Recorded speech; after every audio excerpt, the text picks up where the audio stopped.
Please take your seat.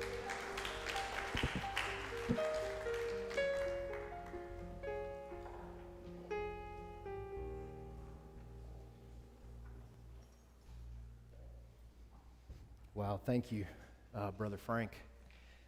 Thank you to all who are here for Carl and Andrew and your support. I will tell you, it was a beautiful thing to watch all of you support her as she seemed to have an understanding where this was going to lead. I said yesterday, and I'll say it again, although she was definitely eager to be healed, she was certainly okay to go to heaven. And she expressed that. And even as she talked about it, there was not, the times that I got to go see Paulina, there was, I don't think, ever a time where one of you were not with her, loving her, caring for her, meeting her needs, asking about Carl and Andrew and what could be done. And I just think that's an incredible testament, not only to who she was, but to who you are in her life. So, praise be to the Lord. One matter of business, we found missing keys. So, I guess it's one of y'all's. If it is, please let me know or just come get them. Would you stand with me for the reading of God's Word?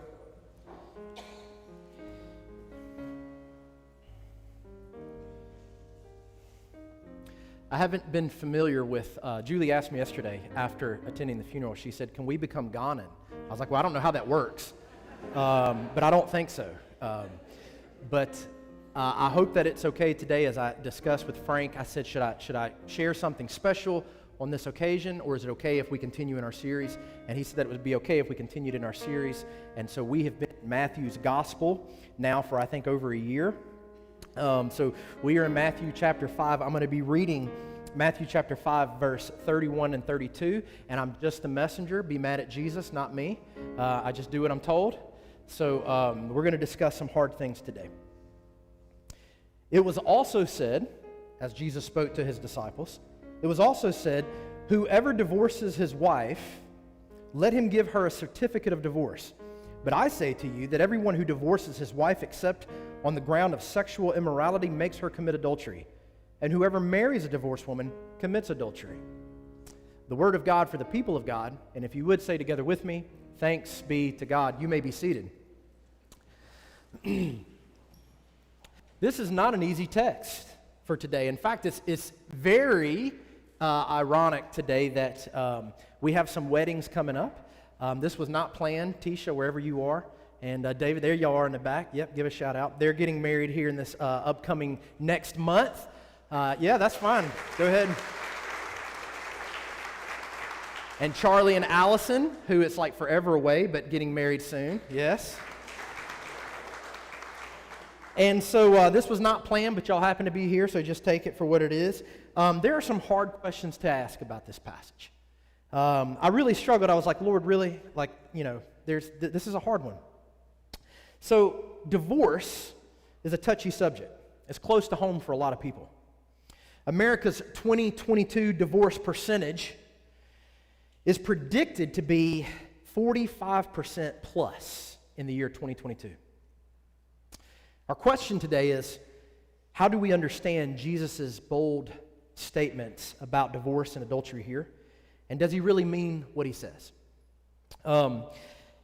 There's a joke about a man who came home to a note on his refrigerator. Maybe you've heard this before. And on his refrigerator, this note said, I am done. This isn't working anymore. I've decided to move in with my mom. To which the husband proceeded to open the refrigerator. The light was working and the food was cold, and he didn't know what she was talking about. I'll give you a second. He wasn't really reading the room.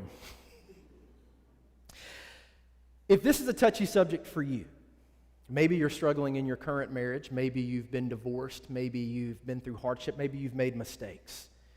First, stick with me till the end. Second, you can be mad at Jesus, I'm just the messenger, trying to make sense of it all. Let's look at the broader context first. This is important, especially because many of you have not been here for a very long time. So where we've been in Matthew is we've looked at the whole book. It's very dangerous when you're interpreting Scripture to pull one thing out and try to understand it without understanding the whole context. So we want to first look at the broader context. The broader context begins in Matthew 5, verse 17 to 20, and sets the stage. In that passage, we read this: "Do not think that I have come to abolish the law and the prophets. I have not come to abolish them, but to fulfill them." Now, this was important. When Jesus' gospel of grace came onto the scene, it was a little bit offensive because it would say things like, the law is no longer in effect. We now serve God according to grace, and that grace is available to all people. And to the Jewish mind who adored the law and the prophets, that was a very dangerous statement to make, because it sounded like what you were saying was, your moral standards have just been removed. The prophets, we all know what the law was about: commandments from God. You shall not murder, you shall not commit adultery, you shall not steal. That seems to be pretty important. But the prophets were equally important. If you don't know, the prophets were about challenging all sorts of things in society, all sorts of injustices that were throughout society. When the prophets came on the scene, they weren't very nice people. They were challenging. And so here comes a gospel of grace in which it says we serve God according to grace that's available to all people, and it begins with forgiveness, not what you do. And to a mind that adored the law and the prophets, it seemed like what was happening was you were lowering the moral standard that was in the Bible. You were anti-law, anti-doing what is right. This happened to Paul often. Paul was accused of this, because he came preaching that the law had reached its end and now we worship God by grace, and he was accused of making light of the way we lived. Paul, if what you're saying is true, then how we live doesn't matter. And Paul had to write 2 books to address that issue, the book of Romans and the book of Galatians, to say, let me explain myself a little bit. Well, the same is true with Matthew. If you don't know, Matthew was a Jewish tax collector. That's a very bad combination. Jews did not like tax collectors because tax collectors were crooked. Matthew became a follower of Jesus, and then after Jesus rose from the dead, Matthew became the person who would write the gospel that was meant to reach the Jewish people. How ironic is that? The very person that they didn't want to hear it from, the guy who's going to deliver it. And one of his messages were this: do not misunderstand. Jesus was not anti-law. Jesus was, let's fulfill the law. It's very important. Jesus is not anti-law. Do not think that I have come to abolish the law. I have come to fulfill it. If you read that on down to verse 22, there's another issue at stake. Verse 20, "For I tell you that unless your righteousness exceeds that of the scribes and Pharisees, you will never enter the kingdom." So there's 2 things happening here. Jesus is saying, I'm not anti-law, and Matthew's including this in his gospel because he needs to make a point. Jesus was not anti-law. He was not anti-low moral standard. In fact, everything that Jesus preached raised the moral integrity. There were 6 sayings, one of which we look at today. You have heard that it was said in the law and the prophets, you shall not murder. But I say to you, do not even call your brother a fool, or you have done wrong. You have heard that it was said, you shall not commit adultery. But I say, if you look at a woman with lust, you have already committed adultery in your heart. Saying number 3, it was also said, he who divorces his wife, but I say to you. Saying number 4, you have heard that it was said, you shall not swear falsely, but I say to you. Saying number 5, you have heard that it was said, an eye for an eye, but I say to you. Saying number 6, you have heard that it was said, love your neighbor and hate your enemy, but I say to you. And if you want to hear those messages, you got to come back. Some of the earliest Jewish responses to the gospel had to do with the apparent dismissal of the law and the prophets because of this new gospel of grace. To dismiss the Mosaic law in the Jewish mind was equivalent to lowering the moral standard, and Matthew had to defend. Jesus is not anti-law, he's the one who fulfills the law. Jesus' ushering in of grace does not lower the moral standard, but raises it. That was Paul's argument as well. Jesus is also, number 2, challenging a legalistic system. This is all just context. We haven't even got to the passage yet. It's all context. Jesus is challenging a legalistic system. Primarily, Jesus is challenging the Jewish clergy And in case you don't know what that means people like me. If Jesus was here today, he'd be like, all you pastors and ordained ministers, I got a word for you. He's challenging the Jewish clergy who, though they kept the standard of the law, they violated the standard of moral integrity that the law represented. Let me say that again. He's challenging the Jewish clergy who, though they kept the standard of the law, they violated the standard of moral integrity that the law was always pointing to. That's legalism. In other words, they were doing what it said by the letter of the law while violating. It was a loophole. It was a moral loophole, and Jesus said, no, that's not okay.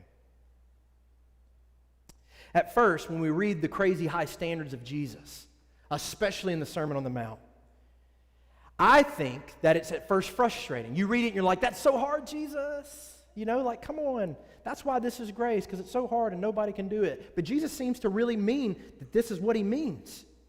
And at first I read it, I'm like, that's frustrating because I'm already struggling to be nice to people. Like I'm still on saying number one. I'm still calling people fools when I drive. You know what I'm saying? And we're down here and I'm like, I can't keep up, Lord. So at first we get frustrated because of his crazy high moral standards. And yet, Jesus' crazy high moral standards are refreshing because they attempt to bring justice to a legalistic moral atmosphere. You hear what I'm saying? Like, we know what this means. When he's speaking to us about things we ought to do, we feel frustrated because it seems like too much and it's too hard. And then we look at the world around us and we're like, why doesn't Walmart have more cashiers? You see what I'm saying? Like, our standards super high for all the world around us. We look at all our political leaders. We can't believe that they've committed adultery. What kind of leader is that?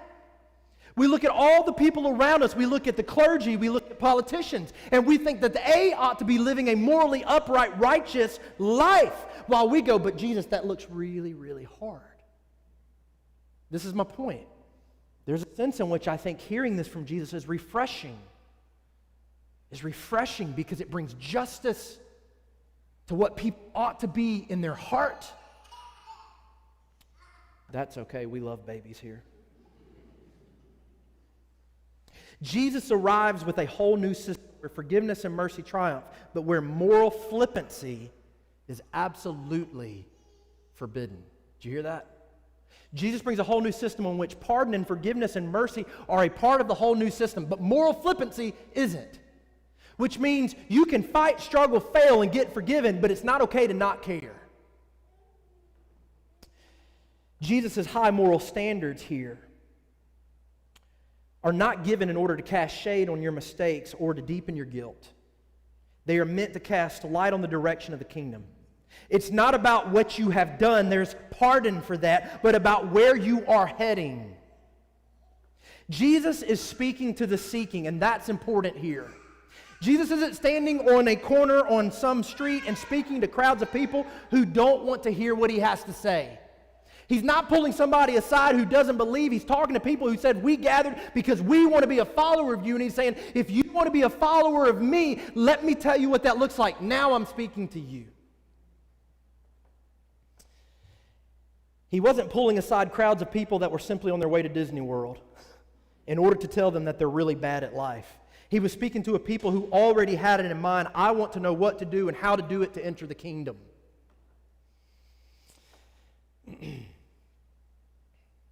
Number 4, Matthew actually gives us an example of a man that was righteous who filed for divorce.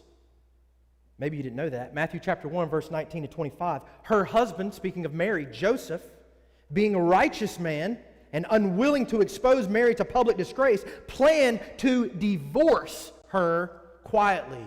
Now, if in your mind you're thinking, yeah, but they were only betrothed. In the Jewish legal system, to be betrothed was legally to be married. It was his righteousness that led him to do what he was planning to do. And then, of course, he learned that this was from the Lord. All very important. The immediate context. Matthew chapter 5, verse 31 to 32 is a subsection. This is just us trying to understand. This is us trying to understand. Matthew 5, 31 to 32, which reads, it was also said, whoever divorces his wife, let him give her a certificate of divorce, etc., etc. That is a subsection of the previous passage. It doesn't stand alone. What does the previous passage say? You have heard that it was said, you shall not commit adultery. If you don't know what adultery is when you are married to your spouse and you exercise sexual infidelity with another person. You have heard that it was said, you shall not commit adultery, but I say to you that everyone who looks at a woman with lustful intent has already committed adultery with her in his heart. If your right eye causes you to sin, tear it out and throw it away. Jesus is a savage. For it is better that you lose one of your members than that your whole body be thrown into hell. And if your right hand causes you to sin, cut it off and throw it away. It is better that you lose one of your members than that your whole body go into hell. But it was also said that whoever divorces his wife, let him give her a certificate of divorce. But I say to you that everyone who divorces his wife, except on the ground of sexual immorality, makes her commit adultery. It's a subsection. Here's how we know that. First, it was also said is the only saying in all 6 sayings in which Jesus uses this introductional formula. Every other saying was, you have heard that it was said of old. And yet this is the only one that says it is also said. And the saying is much shorter than all the other sayings. And the content is related to adultery, not specifically divorce. Immediate context. At that time, men could divorce their wives for the slightest offense. There is a saying in Jewish tradition that a man could divorce his wife for burning his food. We laugh, but we're about that close in today's culture. If she burned his food, he had a right and a justified reason to let her go. Also in that day, it was unheard of that a woman would be able to sustain her own living apart from marriage. All of that becomes important in the immediate context. Now, the text itself.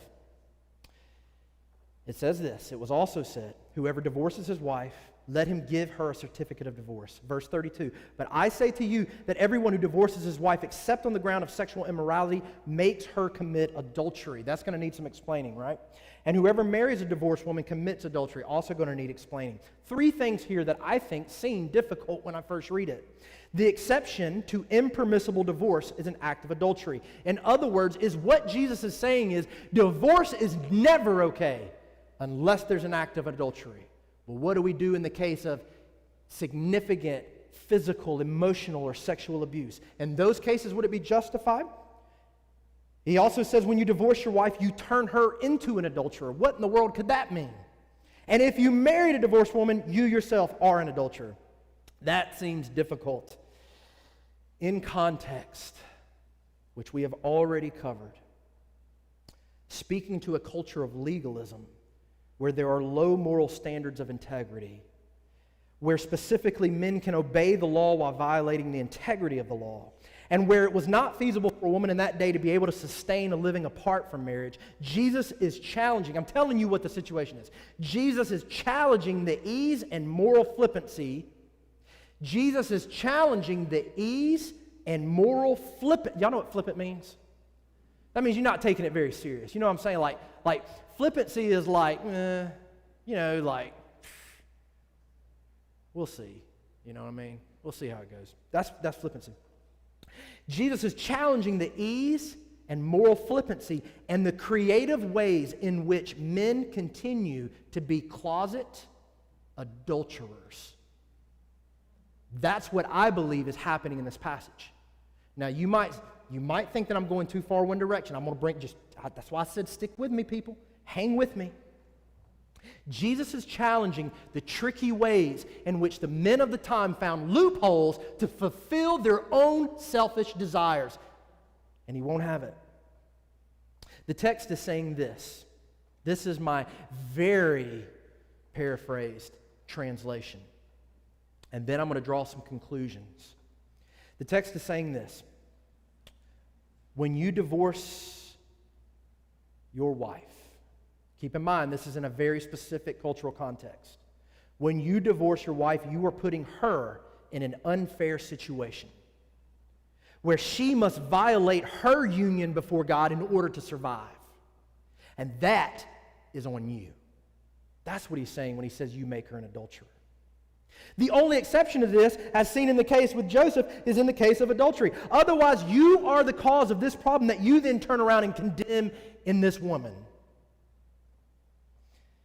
Then you hypocrites, I mean, that's what he's saying. Then you hypocrites go on to marry those same women that are put out, and you become again the thing that you condemn. You see what he's doing? You have found creative ways to get around God's moral integrity law. Shame on you. Shame on you for using God's law as your code of conduct instead of looking at what it's supposed to be pointing to, which is fidelity and faithfulness. All right. A few conclusions to be drawn. That is what I believe he's saying in these two verses. But he's not done on the matter of marriage. He will come back to it in Matthew chapter 19. So like in 3 years, when we get that far, we'll return. Here's a few conclusions that I think are important. Number one, Jesus assumes marriage. He assumes it. It's not as if you can avoid the issue of adultery by just not getting married. Jesus has, in my opinion, and what I think Scripture points to, a very high view of the marital union. And he will return to it in Matthew chapter 19, and he will turn it into a theological issue. Number two, because what I feel like my sermon is saying is like, oh, the men in that day, shame on you, and as if I'm just poo-pooing on the issue of divorce and marriage, and I'm not. But we want to interpret what it's saying, not what it's not saying. We'll get to the other stuff later. Jesus will be sure of it. Number two, Jesus takes divorce seriously, even if his target in this particular passage is hypocrisy. Remember, he's speaking to his disciples, unless your righteousness surpasses that of your leaders, you will not enter the kingdom. Because here's what your leaders look like. Do they actually go out and commit adultery? No. They simply hand her a certificate of divorce for burning their meal and then go on and marry the woman they really had their eye on. That's what he's doing. He takes it seriously even if his target in this particular passage is hypocrisy. As I said, Jesus will come back to this later in the gospel. Number three, marriage and divorce, and this is probably where I think the most important point to God's church. Again, this is not me pulling aside people on their way to Disney World on the street corner who aren't even interested in following Jesus. I'm talking about you who say, I want to follow Jesus. I want to serve him. I believe in him. I want to be in his kingdom. If that is the case, this speaks to you. Marriage and divorce are not tools for your use to explore your options. Get that? That was the first part of premarital counseling for y'all. Marriage and divorce are not tools for you to use to explore your options. Say it one more time. Marriage and divorce are not tools for you to use to explore your options, even if it means withholding marriage. Living with your partner and sexually engaged with your partner without committing to that partner is also keeping your options open, and it's wrong. Marriage and divorce in our country are used very flippantly by followers of Jesus. And we must be aware that although Jesus at that time spoke this message to a hypocritical, legalistic clergy who could not see the moral integrity of what he was pointing to, even though that was the case, we must be careful not to become the people to whom he needs to now speak. Well, we're not technically married. Okay. I'm not sure that answers the whole point.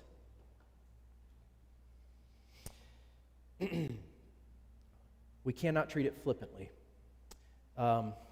As I was getting ready, there was a few things that came to my mind. This is just advice, specifically to our culture. We are a culture and a people of choices, aren't we? I mean, let me give you a good example. When Christmas time comes, how many gifts do your children get? A bunch.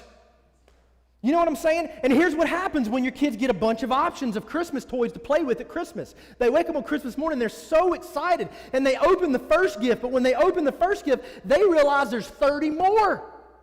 And they're like, I don't even need to open the box. I don't even take it out of the wrapper. I just need to get to the next gift and see what it is, and we set it aside, and we go on to the next one. It's the same thing when your iTunes playlist. You don't even finish the song anymore. Admit it. You just go to the next one. You listen to the chorus and move on. You read the back cover of the book and get a different one. We have options, people. If you don't like the church music, you find another church. If you don't like the church pastor, you give up on it. We have options. We can live anywhere we want, have any job we want, and we think that applies to our sexual partners as well. That's my point. And we are wounded. We are rendered. Let's go back to children on Christmas morning. You know what happens to a child who has 30 toys in front of them? They don't know which one to play with. And now the joy is just in opening the gift. And this is what's happening in marriages all over. The understanding of faithfulness and fidelity. It's not about your emotions, your feelings, you're not feeling fulfilled in life. Jesus gave us one of the most incredible demonstrations of fidelity. Not one of the most incredible demonstration of fidelity. I love you, and I am committed to you even when you despise me. Even while yet we were still enemies, God sent His Son to make a demonstration of His love and fidelity to the human people. That didn't always feel good. We have too many choices, and culture presents it to us. I can't open my email up anymore without how many emails from Match.com. You know, like there's people in your area is usually the way the subject line is. Jesus was like, what are you looking at? I'm like, it was spam. Has nothing to do with me. We need to experience what fidelity feels like. This is what I mean, commitment. Commitment to walk through the hard stuff. It's not just marriages. It's friendships. We can choose. You can get a new friend on eBay. You know what I'm saying? Like you get a new friend any day of the week. Friendships get hard, and as soon as the friendships don't meet our moral expectations, what do we do? You can move out. Go away. Find somewhere else. We need to experience what it's like to work through that. We need a reference point for understanding what it's like to stay committed when you don't feel like staying committed. Because when you do that, you build a reference and a base in your life that you now see the value of. Marriage is so easy, isn't it? That's why you laugh. You know that's not true. I told somebody recently, I said, hang in there with us. I said, it's just like marriage. If you weren't committed and married, there's plenty of times you would have walked out. And they said, yeah, but in that situation, I'm committed till death do us part. I said, but understand the lesson learned. When you hang in there in the times in which it's difficult, you get an opportunity to experience the times in which it's wonderful. But if you never experience what it's like to hang in there, I was looking at Paulina's list of accomplishments, and I was like, I'm exhausted. Like, how did she do all this? Right? And I'll bet when she was in her residency and going through all of that, did she want to, I wouldn't have wanted to finish. I'd have been like, hey, this is too much. You know what I'm saying? Like, I need a breath. But when you stick with something, you learn the value. And we need a reference in our culture, and I'm speaking to our church culture, where we understand the value of hanging in there with a spouse who, yes, isn't perfect.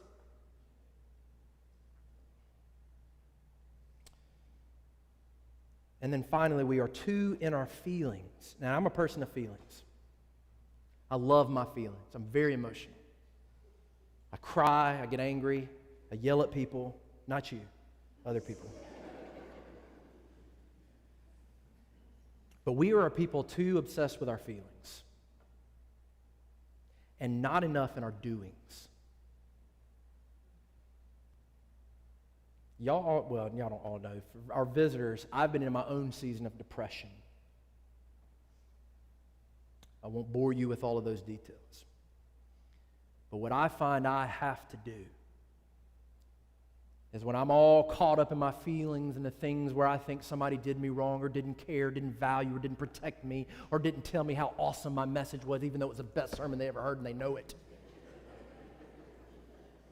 I find that the Lord tells me to get up and do something.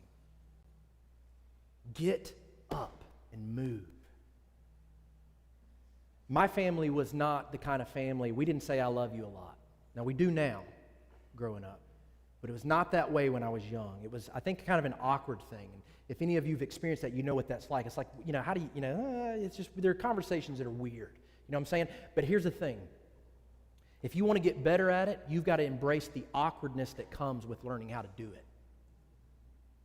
And when you and your spouse aren't getting along, it's going to feel real awkward to try to hold their hand. Do it anyway.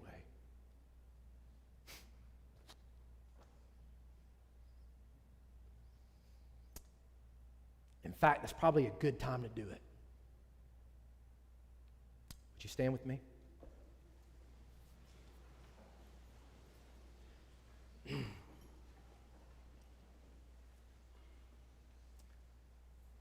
You can keep your eyes open and your heads up. May the Lord bless you, keep you, make his face to shine upon you.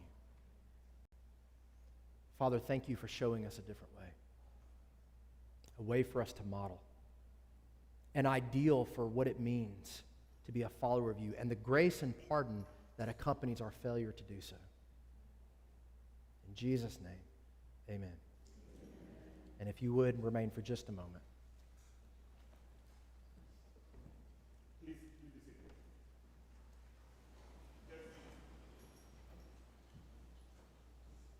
Just a couple of announcements. From here, we'll proceed to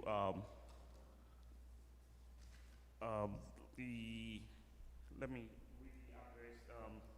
That is 3608 Stony Creek Court, Gastonia, 3608. We're going to have lunch there, hosted by Mrs. Lizzie Oswado.